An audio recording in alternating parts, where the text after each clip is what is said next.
Ngasi tawdawsi Surah Al-Baqarah ki ayat number 256. A'udhu billahi minash shaitanir rajim. Bismillahir rahmanir rahim. Rabbi israh li sadri wa yassir li amri wa hlul 'uqdatam min lisani yafqahu qawli. Subhanaka la ilma lana illa ma 'allamtana innaka antal alimul hakim. لا إكراه في الدين قد تبين الرشد من الغي فمن يكفر بالطاغوت ويؤمن بالله فقد استمسك بالعروة الوثقى لا انفصام لها والله سميع عليم. Namduna tauhanba laite dharmada achumba lambi mayak sengna topna laibani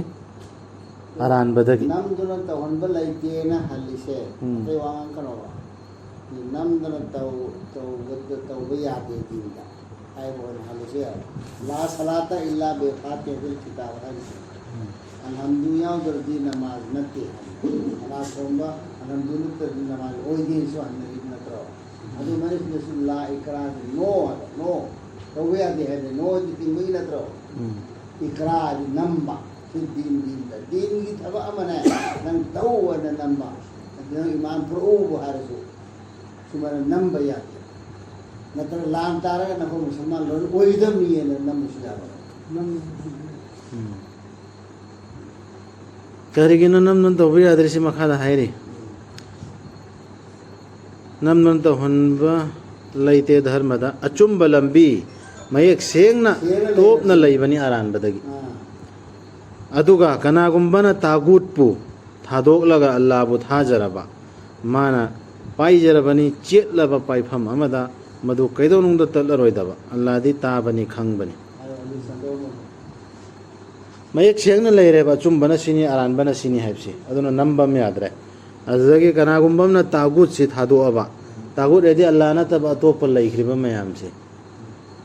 atopa lining son hairo atopa order hairo Allah na hairak taba Allah na mari laina daba pot pumbal hoina lai gumna tawba adu sin la na tab pota aduni dum tagut ase he al tagut haji Allah na tab por ma haisi ni oro farista oro dio oro loin jan khre kaigumba leitaba islam da leitaba bod am heta mana haire na chatpado du suta gudni tagut thadoga Allah abu pai jarab tha jaraba mana sauba amna sikshilla ba kendalla ba ko pai namga pai islam di mangaro tatla roita quran sibu he pai ba yumin billahi Allah azza Quran sidang tu Allah Taala bersi Quran saya tu Allah Quran hari buas hajar tu Quran siapa para bahagia boleh mak semua lama naroy bama hendal semua hendal para bas Quran nanti orang itu उसका section para bas supaya kamu mana Allah di mana ya orang maramam orang ni apa jangan ya orang maramam soalnya orang ni Quran sih berapa ini pai itu pun pai tu nanti ya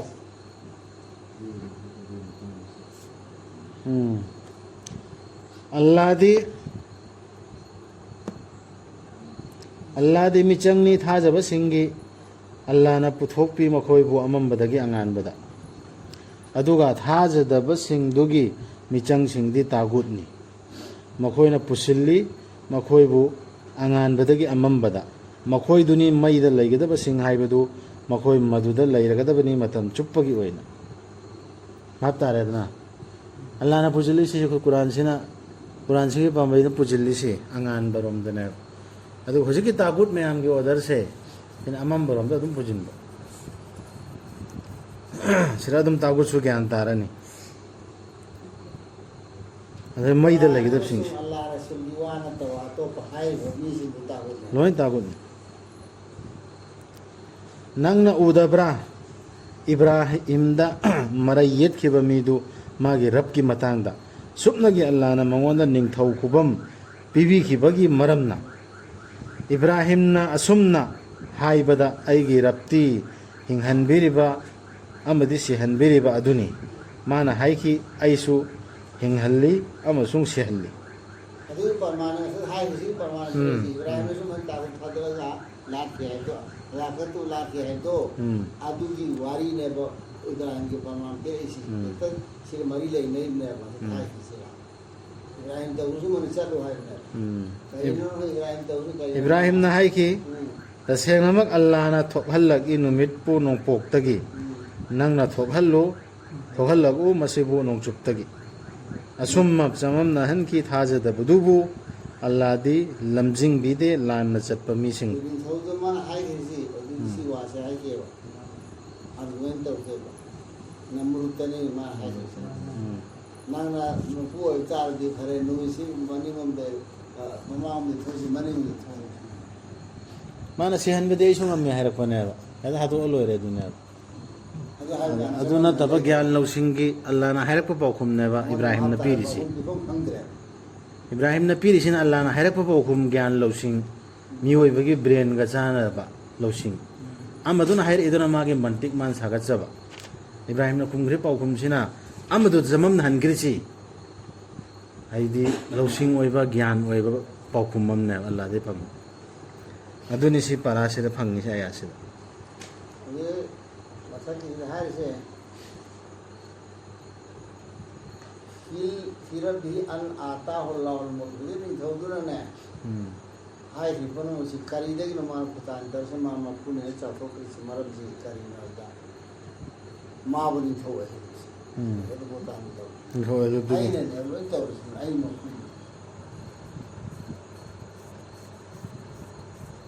आइन सुय आइ सुंगम्मेना आइन सुंगम्मेना मान खल्लो आइनो लोइगम assume Chaman हनकी थाजदबदुबु अल्लाहदी लमजिंग बिदे लानना चटपा missing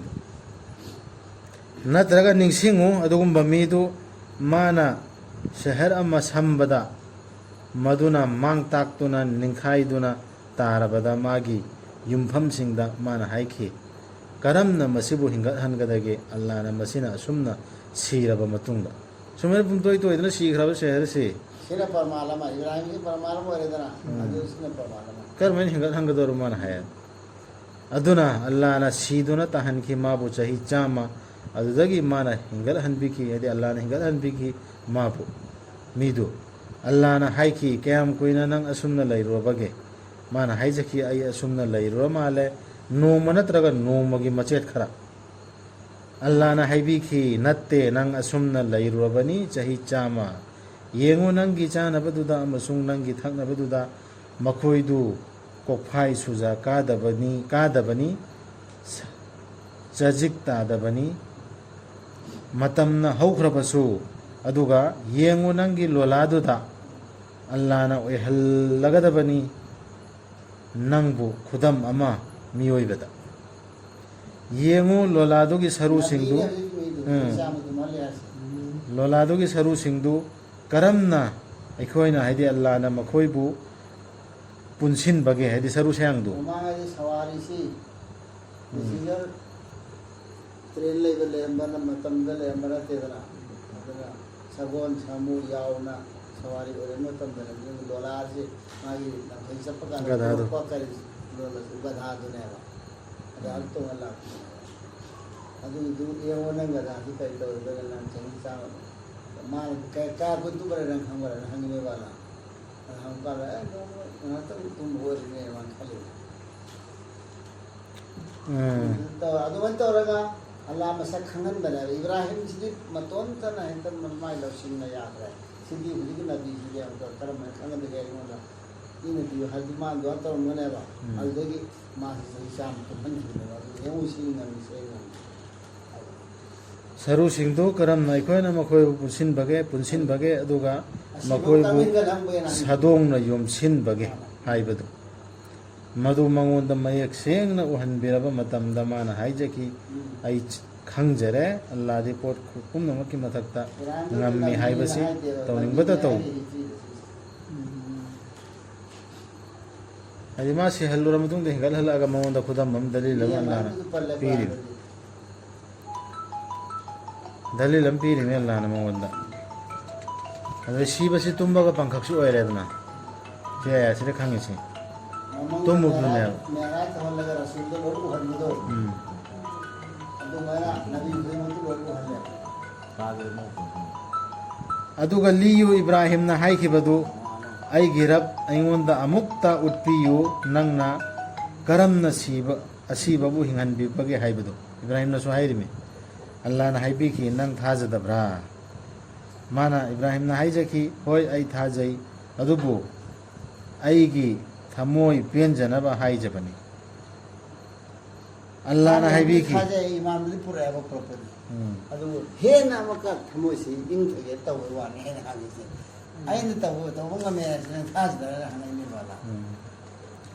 ಅಥಾದು Saji Imam ಲಿಪುರ I ಚರ್ಚನ್ ತಾಜೆ ಹೇ ನಾಮಕ ಕನ್ಸಿನಿ ಇಮಾಮ್ ಪೂರ್ಣಬಾ I ಒಂದು ಓಹನ್ ಬಿಸಿ Allah na haibi ki adu oirabadi pharo uchek mari aduga tehallo madubu nangonda adudagi thamlo ching khudingda makoi gi sadong singdugi saruk amamam adudagi kauro makhoidu makhoina paiduna lakani nangonda thuna yangna khangu alladi pangalbani singbani Ibrahim da su khudam mampire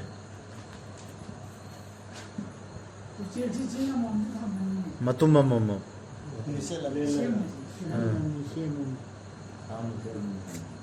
Allah gi lambida makhoi gi machak maral khars tauba singdugi khudam di mahai marong gi maru amaga manabani maduna charong taret longthokpa aduga charong khoding makta maru chama chama panba Allah di yam khat hanbibani mana yam khat hanbinba aduda Allah di pumno makpu pungkoi hek koisan bani khang bani agriculture na karina science na maya makok tha tha na puthoi du ado Allah na sillim natra yo bida gyan lo sing piri mina laik tam ma hairaga science ki lambi da khong da na tam na ai khoi pangan mo khoi na bol lai hukum ni phakre da na lai bane ado mi lo sing tam moraga Allah na pirak por gyan lo sing sijina raga tam ni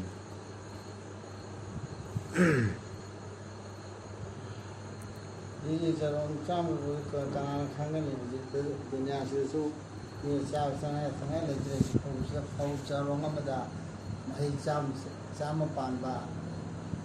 ये ले रहे था सीधे है चारों को हम बड़ी बोलूँगा चारों से चाम पालम चुना में है बिना चारों से चाम पाल में तो yang कहीं पाल रहे ला और पाल भी जमदा अगर भी संगम में काम तो करें लाकदर में लोग सिंह में पुथोकना Israel da kayda mem silli si huji ಅದು ಸುಮ್ಮನೆ ತೆಂಗಮ್ಮಿ law sangamam da law sangam kun gi putho ise bo pot Israel da kok tha tha na ya law sing do wang banin makhoi gi mas adu hen ai khoi so adu ilm du tamma ga hen na tauhid ta chection ga dab duna ikhoin tam da bida lai thokpa makhoi gi machang maral bo Allah gi lambi da pithok pasing aduga tung innahan daba makhoi na pitholi bidugi pauthang na bana Allah na pambalam bida kharas ta budam kondo azu kharas ta urba adu di haide mana pitho iduna pauthang na bida tung ilhan daba pi haga mana kona pauthang na bana ma ngala adu ta kudni anda ta kudni adu ai na kan to na sei ya de krana adu pauthang na bam yaw natraga kandra adu su ta udaba pukning nungai handana ba pukning nungai handabana sina su inna handaba makhoi du ge mana makhoi ge rab ki manak ta leire akiba leire roi makhoi da aduga makhoi wasu wararo adu kharas ta wa si Allah gi lambi kharas ta wa sa ring to wa har se sadaka khairat ta uduni dan ta uduna tro si dan sida karigum net am yaw khroba adu de karit ta kana ra si simta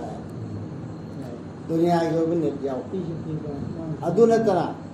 yaw ba tana yaw da babi matam da ko pi sama tu ko na na maka pau thang na ba adu ma adu yang english no le pi ka ka no ta pi ni du ka hai dana adu wa du hiki ni su yaw ba ni su yaw ba pau khang ta ba ni ma na adu hai ya de ya hai de nam su ma hai wa adu ma khang di ma wa ra da hai da adu ma wa han su o da ꯑꯗꯨ ꯃꯇꯝꯗꯅꯦꯕ ꯀꯥꯟꯅꯗꯣꯏꯁꯦ ꯑꯗꯨꯒꯤ ꯃꯇꯝꯗꯅꯤ ꯀꯥꯟꯗ ꯑꯩꯈꯣꯏ ꯁꯤꯗ ꯇꯧꯅꯔꯤꯕ ꯁꯤꯅꯔꯤꯁꯤꯡꯁꯤꯗꯤ ꯑꯃꯐꯥꯎ ꯌꯥꯎꯗ꯭ꯔꯦ ꯁꯤꯅꯔꯤꯁꯨ ꯌꯥꯎꯗ꯭ꯔꯦ ꯁꯗꯀꯥ ꯀꯩꯁꯨ ꯌꯥꯎꯕ ꯎꯗꯦ ꯊꯣꯏꯅ ꯑꯩꯅ ꯄꯤꯕꯅꯤꯅꯦ ꯃꯥꯗꯣ ꯃꯥ ꯑꯩ ꯃꯁꯛ ꯈꯪꯗꯦꯅ ꯑꯩꯅ ꯄꯤꯅ ꯑꯃꯨꯛ ꯍꯥꯞꯇꯣꯏ ꯅꯨꯄꯥꯅ ꯍꯥꯏꯗꯤ ꯑꯩꯅ ꯑꯩꯈꯣꯏ ꯏꯁꯤꯡ ꯆꯥꯕ ꯁꯤꯅꯦꯕ ꯌꯥꯗꯦ ꯍꯣꯡꯅ ꯄꯤꯔꯁꯨ ꯌꯥꯕꯗꯤ ꯑꯗꯨꯗꯨꯒ ꯄꯤꯒꯗꯧꯔꯗꯣ ꯑꯜꯂꯥꯍꯤꯗꯃꯛꯇ ꯄꯤꯒꯗꯕꯅꯤ ꯑꯗꯨꯗꯣ ꯚꯣꯠꯀꯤ ꯅꯠꯇ꯭ꯔ ꯃꯥ ꯗꯨꯅꯤꯌꯥ ꯀꯔꯝ ꯀꯥꯟꯅꯕꯅꯤ ꯍꯥꯏꯕꯗꯨ ꯌꯥꯝ ꯀꯥꯟꯅꯕ ꯄꯤꯅꯤ ꯍꯥꯏꯔꯤꯗꯨ ꯀꯣꯟꯁꯨ ꯈꯪꯉꯦ ꯍꯥꯟꯅꯁꯨ ꯈꯪꯉꯦ ꯑꯗꯨ ꯀꯣꯟꯁꯨ ꯈꯪꯉꯦꯕ ꯑꯗꯨꯃꯥꯏꯅ ꯄꯤꯕꯗꯨꯗꯗꯤ ꯁꯤꯅ ꯍꯦꯟꯅ ꯐꯩꯌꯦꯅ ꯃꯈꯥꯒꯤ ꯑꯌꯥꯁꯤꯗ ꯑꯃ ꯂꯥꯛꯏꯁꯤ ꯌꯦꯡꯉꯨ ꯃꯤꯅꯨꯡꯁꯤꯒꯤ ꯋꯥꯍꯩ ꯑꯃꯁꯨꯡ ꯉꯥꯛꯄꯤꯕꯅ ꯍꯦꯟꯅ ꯐꯕꯅꯤ ꯃꯤꯕꯨ ꯅꯨꯡꯉꯥꯏꯍꯟꯗꯅꯕ ꯇꯨꯡ ꯏꯟꯅꯕ ꯁꯗꯀꯥꯗꯒꯤꯗꯤ ꯑꯗꯨꯃꯥꯏꯅ ꯄꯤꯗꯦ ꯁꯔꯨꯛꯄꯨꯗꯤ ꯋꯥꯍꯩ ꯈꯛ ꯐꯖꯕ ꯅꯨꯡꯉꯥꯏꯇꯅꯕ ꯊꯕꯛ ꯇꯧꯕꯗꯨꯅ ꯐꯩ ꯋꯥꯍꯩ ꯈꯛ ꯐꯖꯈꯤꯕꯗꯨꯅ ꯍꯦꯟꯅ ꯐꯩꯌꯦ ꯄꯤꯔꯨꯕꯩ ꯃꯍꯨꯠꯇ ꯑꯜꯂꯥꯍꯗꯤ ꯑꯋꯥꯠꯄ ꯂꯩꯇꯕꯅꯤ ꯈꯥꯡꯕꯤ ꯍꯩꯕꯅꯤ ꯑꯣ ꯊꯥꯖꯕꯁꯤꯡ ꯀꯥꯟꯅꯗꯕ ꯑꯣꯏꯍꯟꯒꯅꯨ ꯅꯈꯣꯏꯒꯤ ꯁꯗꯀꯥꯗꯨ ꯄꯥꯎꯊꯪꯅꯗꯨꯅ ꯅꯈꯣꯏꯅ ꯄꯤꯈꯤꯕꯗꯨ ꯑꯃꯁꯨꯡ ꯃꯄꯨꯛꯅꯤꯡ ꯅꯨꯡꯉꯥꯏꯍꯟꯗꯗꯨꯅ ꯃꯤꯅ ꯎꯅꯕ ꯃꯥꯒꯤ ꯃꯆꯥꯛ ꯃꯔꯜ ꯄꯤꯊꯣꯛꯄ ꯑꯗꯨꯒ ꯑꯜꯂꯥꯍꯕꯨ ꯑꯃꯁꯨꯡ ꯑꯔꯣꯏꯕ ꯅꯨꯃꯤꯠꯄꯨꯗꯤ ꯊꯥꯖꯗꯕ ꯃꯤꯗꯨꯒꯤ ꯃꯇꯧꯒꯨꯝꯅ ꯑꯗꯨꯃꯥꯏꯅ ꯇꯧꯔꯗꯤ ꯀꯕꯨꯜ ꯇꯧꯔꯣꯏ ꯍꯥꯏꯕ ꯃꯥꯡꯉꯦ ꯃꯥꯡꯍꯟꯒꯅꯨ ꯍꯥꯏꯈꯤꯕꯅ ꯑꯗꯨꯃꯥꯏꯅ ꯇꯧꯔꯗꯤ ꯃꯥꯡꯒꯅꯤ ꯃꯥꯒꯤ ꯄꯔꯃꯥꯟꯗꯤ ꯑꯅꯥꯟꯕ ꯅꯨꯡꯄꯥꯛ ꯍꯥꯏꯗꯤ ꯍꯧꯖꯤꯛꯀꯤ ꯇꯧꯔꯤ ꯃꯤꯗꯣ ꯑꯅꯥꯟꯕ ꯅꯨꯡꯄꯥꯛ ꯑꯃꯒꯨꯝꯕꯅꯤ ꯃꯗꯨꯒꯤ ꯃꯊꯛꯇ ꯎꯐꯨꯜ ꯈꯔ ꯄꯛꯄ ꯑꯗꯨꯒ ꯃꯗꯨꯒꯤ ꯃꯊꯛꯇ ꯑꯀꯟꯕ ꯅꯣꯡ ꯆꯨꯊꯔꯛꯂꯕ ꯑꯗꯨꯒ ꯃꯗꯨꯕꯨ ꯏꯀꯣꯛ ꯀꯣꯛꯅ ꯊꯝꯕꯤꯔꯝꯂꯕ ꯎꯐꯨꯜꯗꯨ ꯂꯣꯏ ꯇꯥꯔꯛꯑꯕ ꯎꯐꯨꯜꯗꯨ ꯂꯣꯏ ꯀꯦꯟꯈꯤꯗ ꯂꯣꯏ ꯆꯥꯝꯊꯈꯤꯕꯗꯨ ꯁꯤꯠ ꯅꯥꯟꯅ ꯅꯨꯡꯗꯨ ꯂꯩꯍꯧꯔꯕ ꯃꯈꯣꯏꯅ ꯉꯝꯗꯦ ꯀꯔꯤꯁꯨ ꯇꯧꯕ ꯃꯈꯣꯏꯅ ꯇꯥꯟꯁꯤꯟꯈꯤꯕ ꯑꯗꯨꯗ ꯑꯜꯂꯥꯍꯗꯤ ꯂꯝꯖꯤꯡꯗꯦ ꯊꯥꯖꯗꯕ ꯃꯤꯁꯤꯡꯕꯨ ꯑꯩꯈꯣꯏꯅ ꯁꯦꯅꯤ ꯁꯦꯅꯥꯁꯨ ꯆꯥꯎ ꯇꯧꯅꯔꯤꯕ ꯑꯩꯈꯣꯏ ꯁꯃꯥꯖ ꯁꯣꯁꯥꯏꯇꯤꯁꯤꯗ ꯑꯗꯨꯕꯨ ꯀꯔꯤꯒꯨꯝꯕ ꯕꯔꯀꯠ ꯑꯃ ꯁꯣꯁꯥꯏꯇꯤꯁꯤꯗ ꯁꯃꯥꯖꯁꯤꯗ ꯑꯗꯨꯒꯤ ꯄꯥꯎꯈꯨꯝ ꯐꯪꯗꯦꯕ ꯏꯪꯊꯔꯛꯄ ꯃꯤ ꯌꯥꯁꯤꯟꯅꯕ ꯆꯥꯟꯅꯕ ꯐꯣꯟ ꯐꯪꯗꯦꯕ ꯑꯗꯨꯅꯗꯤ ꯑꯗꯨꯏꯗꯣ ꯀꯣꯕꯨꯜ ꯇꯧꯗꯕ ꯑꯣꯏꯅ ꯑꯩꯅ ꯎꯕꯗꯨꯅꯤ ꯍꯥꯏꯕꯁꯦ ꯑꯜꯂꯥꯍꯅ ꯌꯥꯕꯤꯅꯕ ꯎꯄꯥꯏ ꯊꯤꯖꯗꯨꯅ ꯑꯃꯗꯤ ꯃꯈꯣꯏ ꯃꯁꯥꯒꯤ ꯈꯣꯡꯐꯝ ꯆꯦꯠꯅꯕꯒꯤꯗꯃꯛ ꯃꯈꯣꯏꯒꯤ ꯃꯆꯥꯛ ꯃꯔꯜ ꯈꯁ ꯇꯧꯕꯁꯤꯡꯗꯨꯒꯤ ꯄꯔꯃꯥꯟꯗꯤ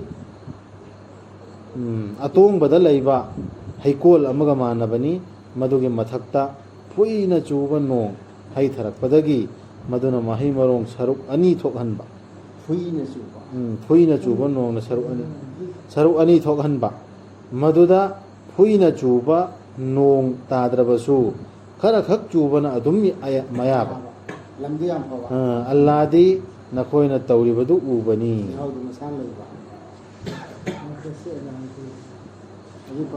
ꯅꯈꯣꯏ ꯀꯅꯥꯒꯨꯝꯕꯅ ꯄꯥꯝꯕ꯭ꯔꯥ ꯍꯩꯀꯣꯜ ꯑꯃ ꯂꯩꯖꯕ ꯈꯖꯨꯔ ꯄꯥꯝꯕꯤꯁꯤꯡꯒꯤ ꯑꯃꯁꯨꯡ ꯑꯪꯒꯨꯔꯁꯤꯡꯒꯤ ꯃꯗꯨꯒꯤ ꯃꯈꯥꯗ ꯇꯨꯔꯦꯜꯁꯤꯡ ꯆꯦꯟꯕ ꯃꯗꯨꯗ 마ꯒꯤꯗꯃꯛ ꯃꯈꯜ ꯈꯨꯗꯤꯡꯒꯤ ꯎꯍꯩꯁꯤꯡ ꯐꯪꯕ ꯑꯗꯨꯕꯨ 마ꯅ ꯑꯍꯜ ꯑꯣꯏꯁꯤꯜꯂꯛꯂꯕꯗ ꯑꯃꯁꯨꯡ 마ꯒꯤ ꯃꯆꯥꯁꯤꯡꯅ ꯁꯣꯜꯂꯤꯉꯩꯗ ꯃꯗꯨꯕꯨ ꯃꯩ ꯄꯨꯕ ꯅꯣꯡꯂꯩ ꯅꯨꯡꯁꯤꯠꯅ ꯍꯨꯝꯗꯣꯛꯇꯨꯅ ꯆꯥꯛꯊꯦꯛꯈꯤꯕ ꯑꯁꯨꯝꯅ ꯃꯌꯦꯛ ꯁꯦꯡꯍꯟꯕꯤꯕꯅꯤ ꯑꯜꯂꯥꯍꯅ ꯅꯈꯣꯏꯅ 마ꯒꯤ ꯑꯌꯥꯁꯤꯡꯕꯨ ꯅꯈꯣꯏꯅ ꯋꯥꯈꯜ ꯈꯟꯊꯖꯅꯕ ꯇꯧꯕꯁꯤ ꯅꯈꯣꯏ ꯄꯥꯝꯕ꯭ꯔꯥ ꯄꯥꯝꯗꯕ ꯅꯠꯇ꯭ꯔꯥ ꯑꯗꯨꯗꯤ ꯍꯥꯏꯔꯤꯕ ꯑꯩꯅ ꯍꯥꯏꯔꯤꯕ ꯃꯑꯣꯡꯁꯤꯡꯗ ꯇꯧꯕ ꯑꯗꯨꯗꯤ ꯐꯪꯒꯅꯦꯕ ꯑꯌꯥꯁꯤꯡꯁꯤ ꯀꯥꯟꯅꯕ ꯃꯌꯦꯛ ꯁꯦꯡꯍꯜꯂꯤꯁꯤ ꯀꯔꯤꯒꯤꯅꯣ ꯑꯩꯈꯣꯏ ꯋꯥꯈꯜ ꯈꯟꯊꯅꯕꯅꯤ ꯃꯤꯅ ꯈꯟꯊꯔꯛꯄ ꯋꯥꯈꯜꯗꯨ ꯂꯧꯅꯕ ꯅꯠꯇꯦ ꯏꯁꯥꯅ ꯋꯥꯈꯜ ꯈꯟꯊꯅꯕ ꯑꯣ ꯊꯥꯖꯕꯁꯤꯡ ꯄꯤꯊꯣꯛꯎ ꯅꯈꯣꯏꯅ ꯇꯥꯟꯁꯤꯟꯖꯕ ꯑꯗꯨꯗꯒꯤ ꯑꯐꯕ ꯄꯣꯠꯁꯤꯡꯗꯨ ꯑꯃꯗꯤ ꯑꯜꯂꯥꯍꯅ ꯅꯈꯣꯏꯒꯤꯗꯃꯛ ꯂꯩꯄꯥꯛꯇꯒꯤ ꯊꯣꯛꯍꯟꯕꯤꯕ ꯑꯗꯨꯗꯒꯤ ꯐꯤꯊꯣꯛ ꯋꯥꯏꯔꯤꯍꯦ ꯍꯤꯡꯒꯣꯜꯒꯤꯀꯣ ꯂꯧ ꯂꯥꯡꯒꯤꯁꯤ ꯑꯗꯨꯒ ꯋꯥꯈꯜ ꯊꯝꯒꯅꯨ ꯃꯗꯨꯗꯒꯤ ꯐꯠꯇꯕꯗꯨ ꯄꯤꯒꯦ ꯍꯥꯏꯅ ꯁꯤꯒꯤ ꯋꯥꯈꯜꯁꯤꯅꯤ ꯀꯆꯦꯠꯅ ꯊꯝꯅꯔꯤꯁꯤ ꯑꯂꯦꯝꯕ ꯈꯔ ꯆꯩꯈꯥꯏꯕꯗꯨ ꯄꯤꯅꯕꯅ